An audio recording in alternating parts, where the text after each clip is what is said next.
Hi, I'm Susan. Today I'm participating in Shana of ShanoukiArt Full Deck Challenge 2. And we're on card 15. And our prompts for this card is animal, and I've got this little puppy. Washi tape, I've got this washi tape, and I may use some more that I have. Bright, I've got sparkly tissue paper, and I've got these little jewel things, and sentiment, and I've got a few sentiments here. So we're going to see what we get. Be sure and check out ShanoukiArt, and be sure and check out the hashtag Full Deck Challenge 2 to see what everybody has made with these prompts. It's a lot of fun. So without further ado, let's get started.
Here it is.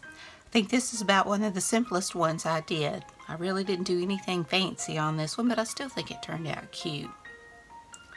I've got my animal, this little puppy dog. I've got my washi tape as a border. I've got my bright in the little jewel things. And I've got my sentiment piece on earth. Well, I hope you enjoyed this video. If you did, please give me a thumbs up. Hit that subscribe button if you haven't. Ring that bell so you can be notified when I upload new content. Be sure and check out Shana's channel at ShanoukiArt. And be sure and check out the hashtag Full Deck Challenge 2 to see what everyone else has made. So until next time, bye y'all.